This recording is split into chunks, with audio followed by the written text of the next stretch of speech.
She even said, I think he's the kind of person that's going to try to kill me. And he did. And he did. Oh, my God. I know he did this. He's an evil person. He cannot get away with this. He cannot get away with this. This is Teresa Collard. Her 24-year-old daughter, Alyssa Burkett, was just shot in the face while sitting in her parked car. The shooting was overheard by one of Alyssa's co-workers, who was slackishly playing Minesweeper at their desk. Startled by the gunfire, they immediately dialed 911. 911, what is the address of the emergency? Someone came up and just shot my assistant manager. Where is the shooter? I don't have enough information. He's gone. He left in his car.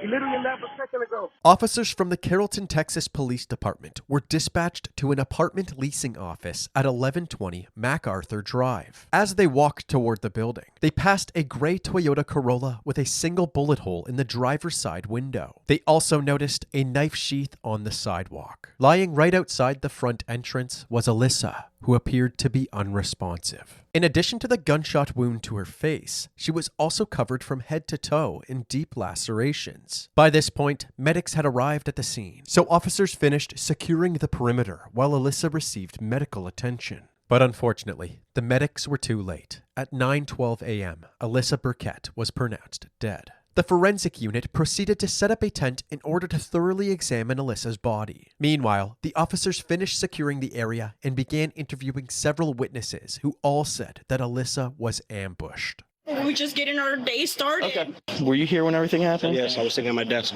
Apparently, Alyssa pulled her vehicle into her parking spot at around 9 a.m., just in time for work. Little did she know, her killer was just a few spots over, sitting in a black Ford SUV. He exited his vehicle, ran up to Alyssa, and fired his shotgun into her driver's side window. I heard that pop. I turned around. I knew it was a gunshot. Alyssa's co-workers panicked and stayed inside the building to protect themselves from the active shooter. The suspect jumped back into his vehicle and began to flee the scene, until Alyssa, covered in blood, exited her car and stumbled over to a window near the front entrance. As she banged on the window, begging for help, the attacker then ran up to her again and stabbed her several times. The attacker then jumped into his vehicle again and fled the scene for good. Like I say, the black guy.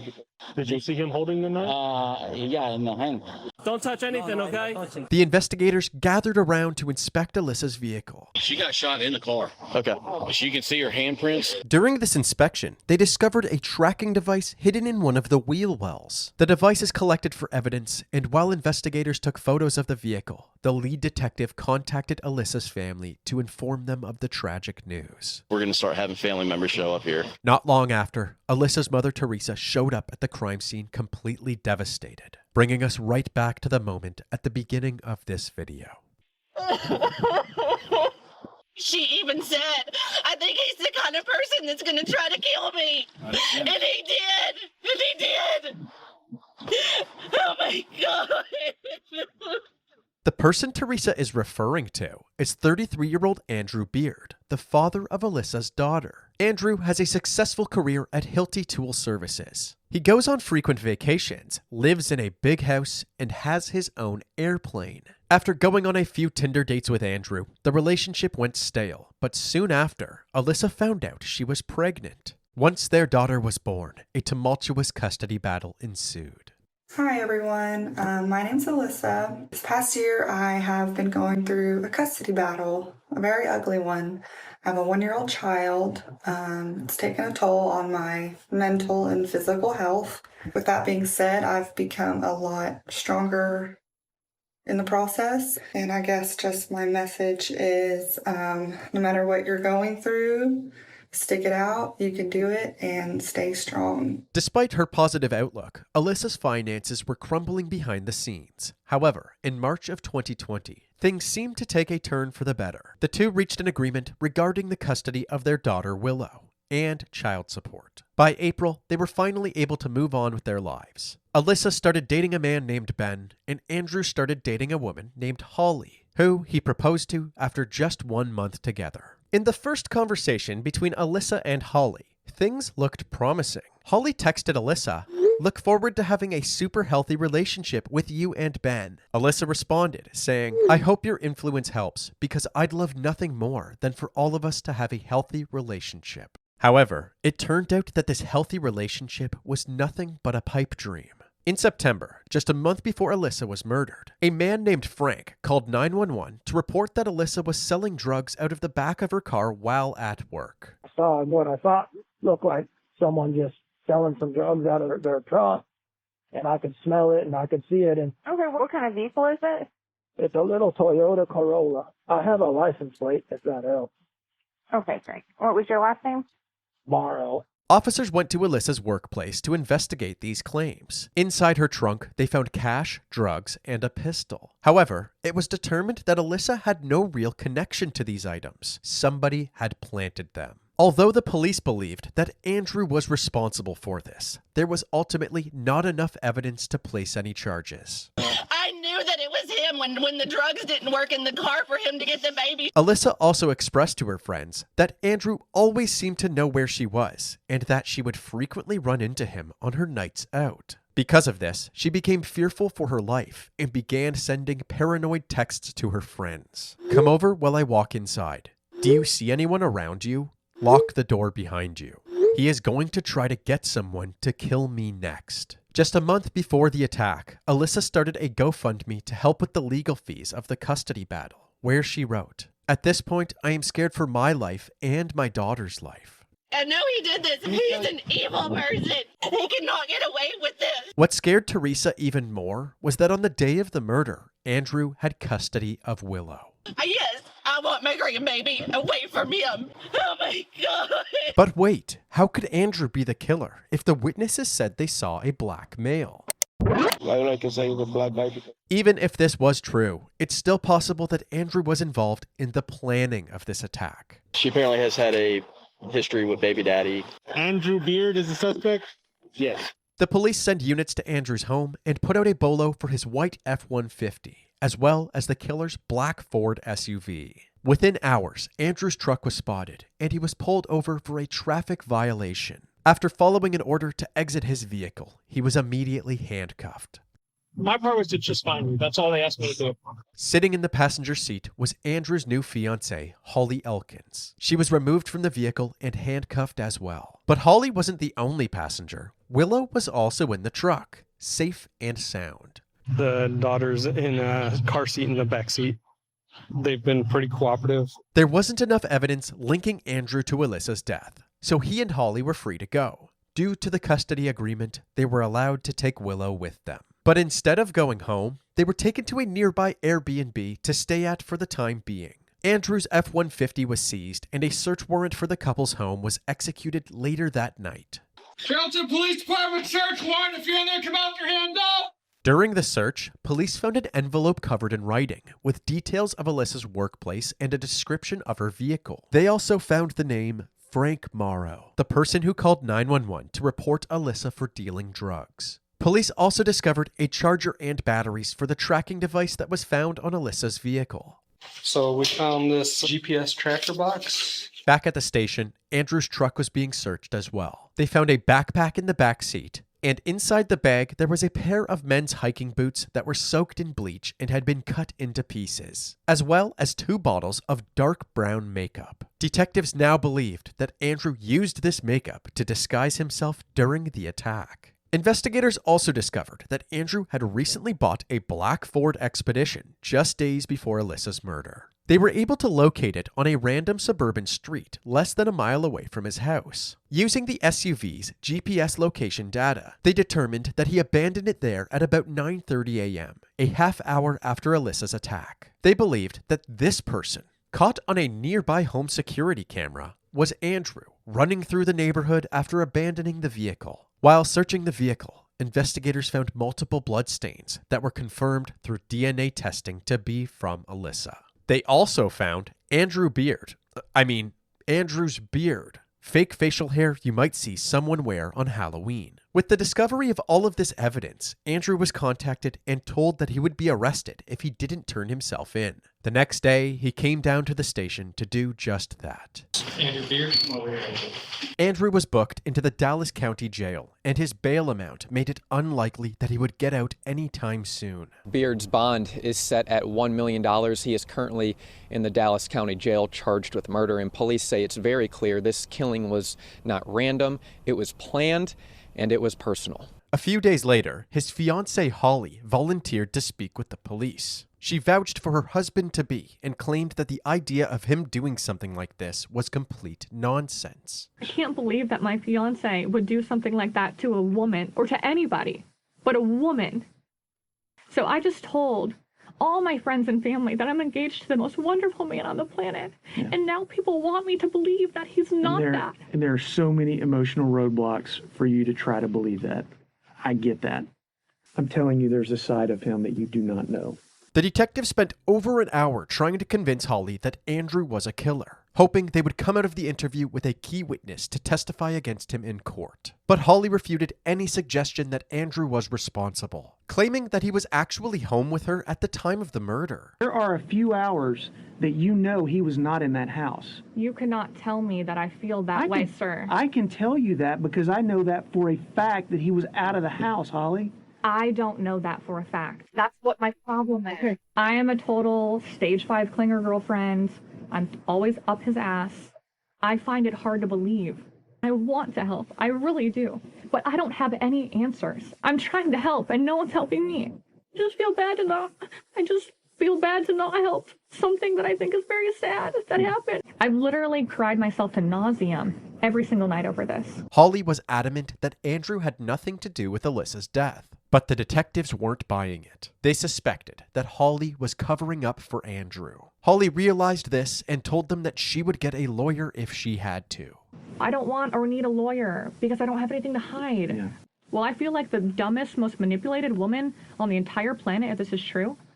Yes. It seemed that both sides of the table had their minds made up, so the interview was concluded and Holly went back to her Airbnb. The GoFundMe set up for Alyssa's custody battle was repurposed to help with her funeral costs and any future legal fees. With the help of the community, it raised over $6,000. On October 8th, 2020, 6 days after Alyssa was killed, the funeral took place at Rest Haven Memorial Park. Her obituary read, "Alyssa was strong-willed, ambitious, fiercely determined, and driven. She had many friends, and she was a natural leader among them. Her presence will be deeply missed by everyone who knew and loved her." Also, Alyssa's family and friends posted online about the positive effect she had in their lives. For example, one of Alyssa's loved ones posted, "Alyssa represented a strong, kind, and determined leader. She left an impression on me that will last my entire life." Unexpectedly, 2 weeks after turning himself in, on October 21st, Andrew's bail of $1 million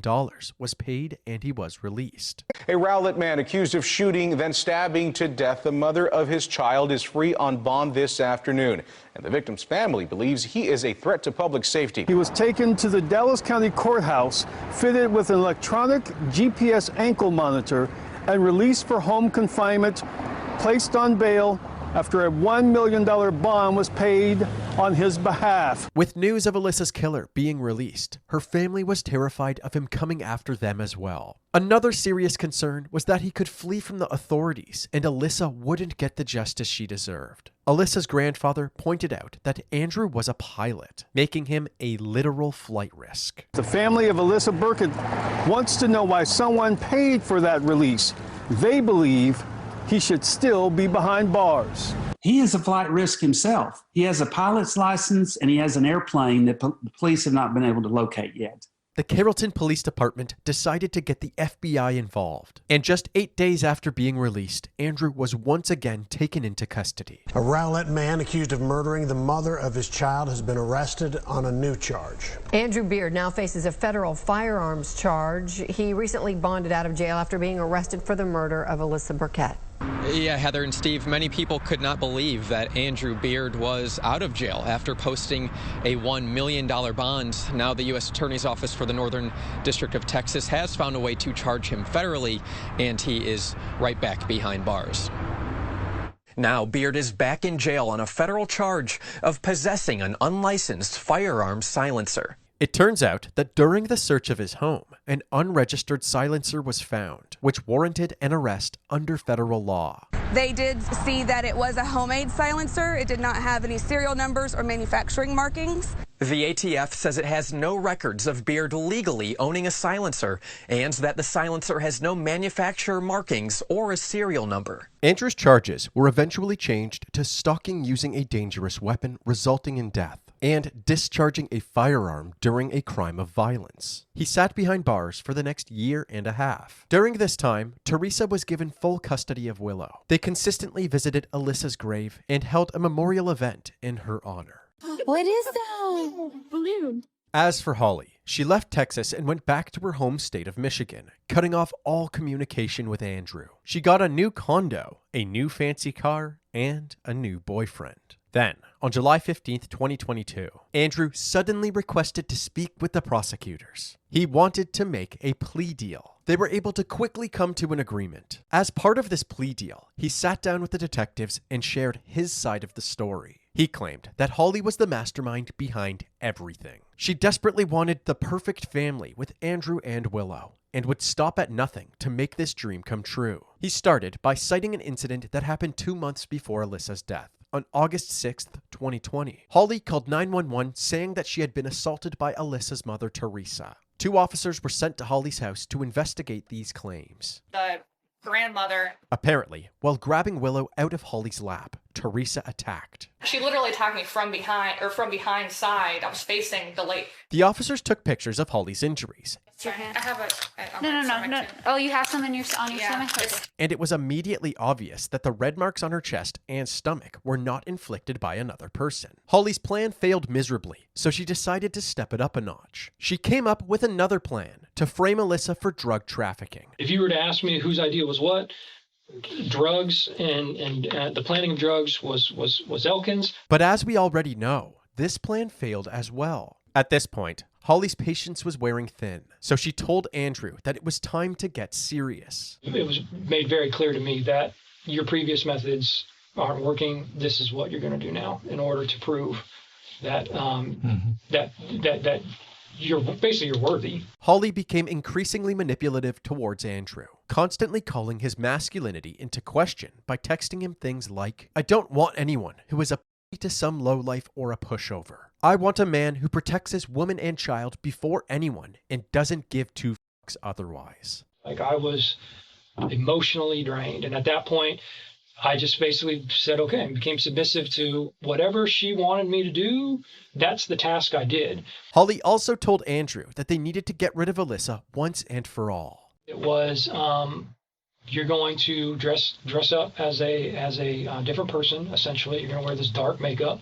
That was her plan. That was how it's going to be done. It does look planned out because it was. The process was planned out. A week and a half before the murder, she went on vacation to Mexico, but continued to pressure Andrew while she was away. She texted him, "I'm not coming home to bullshit. I hope you handle it." Andrew responded, saying, "That's my goal." Then Holly said, "Well, it will be a whole different conversation if I feel like you are a ride or die. If not, then IDK." By the time Andrew carried out the murder, Holly was back from her vacation and stayed home with Willow while the attack occurred. The detectives asked Andrew why he went back to finish the job after Alyssa got out of her vehicle to seek help. He said he believed the gunshot wound was fatal and that he wanted to put her out of her misery. But according to the forensic pathologist, Alyssa was stabbed a total of 44 times. To the detectives, this seemed a bit overkill for a so-called mercy killing. They found it extremely unlikely that Andrew was a mere victim of Holly's manipulation, and believed that Andrew was downplaying his own desires to kill Alyssa. Following this interview, Andrew was sent back to the detention center to await his sentencing hearing. In a press release announcing Andrew's plea deal, the U.S. Attorney, Chad Meacham, released a statement saying,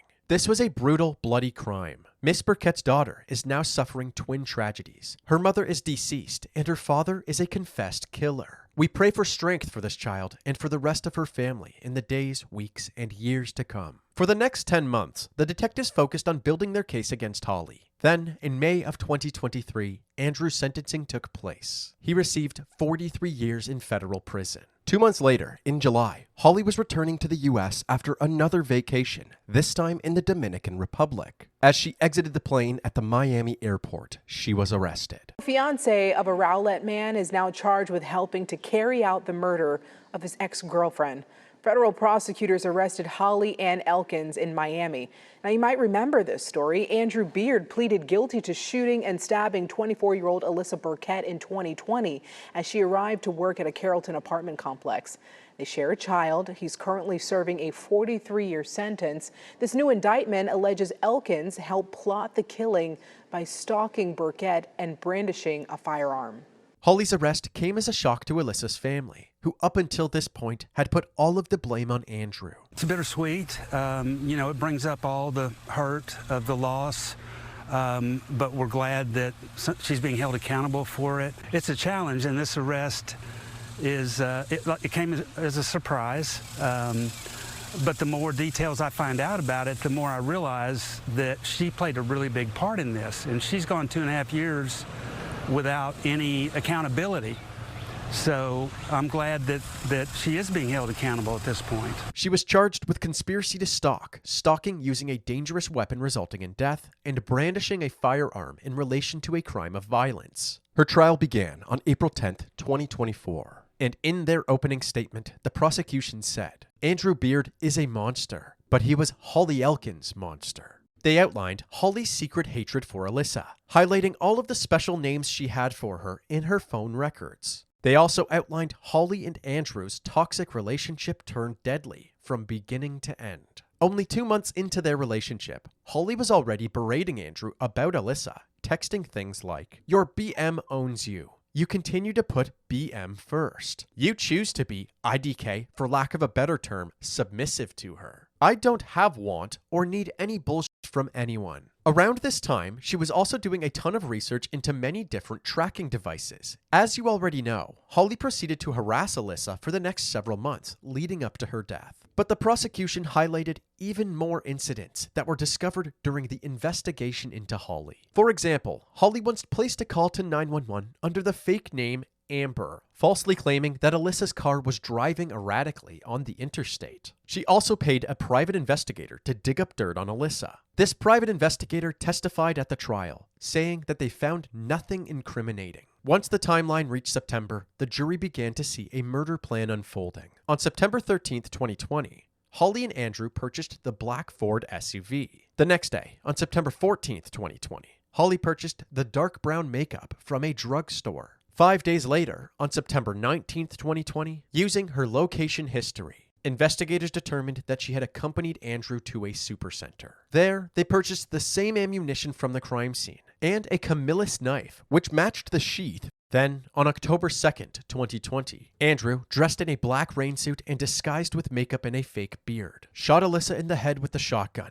And after she stumbled out of her car to seek help, Andrew stabbed her 44 times. Her co-workers testified at trial that they found Alyssa covered in blood and gasping for air near the front door of the building. Prosecutors also presented a series of Google searches that Holly made right after her interview with police. They read, "Can I not be brought to court if I have a psychiatrist note? Vulnerable patients going to court? Contact psychiatrist in Dallas. Can I not be subpoenaed to jail if I have a mental issue?" In closing arguments, prosecutors said that all of this stemmed from Holly's obsession with getting custody of Willow. According to those inside the courtroom, Holly had zero emotion throughout the entire trial. After 7 days and just 90 minutes of deliberation, the jury had reached their verdict. Holly Elkins was found guilty on all counts. Family and friends rejoiced outside of the courtroom, thankful that justice was finally being served.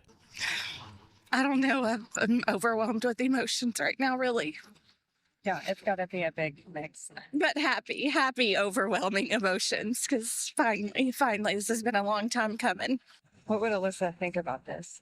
I mean, she would be thrilled. I mean, I've been going to that gravesite since day one, telling her justice is going to be served. A few months later, on August 15th, 2024, Holly Elkins received 2 life sentences to be served consecutively. She currently resides at FMC Carswell in Fort Worth, Texas, while Andrew Beard resides at USP Tucson in Arizona. As for Willow, Teresa is currently in the process of adopting her. They talk about Alyssa on a regular basis and routinely visit her grave, Happy Mother's Day! hoping to keep Alyssa's memory alive for her daughter. Her baby gets up in the morning and goes right to a picture of her mother and picks it up and kisses it every day. On Mother's Day, she asked if she could take a gift to heaven and give it to her mother. So she's aware of it. She left such a big hole in our family, and of course her beautiful daughter is with our family, and she's just like her in many ways. And so it's a constant reminder of that one of our tribe is missing. When someone says, "I'm glad you got closure," sometimes I have to say, it's not like that. Alyssa was, the victim of an unprovoked attack. We can learn from it and we can integrate it into our lives, but I don't think you ever close the book totally on something like this, which is the way I feel about Alyssa. The book is still open with her.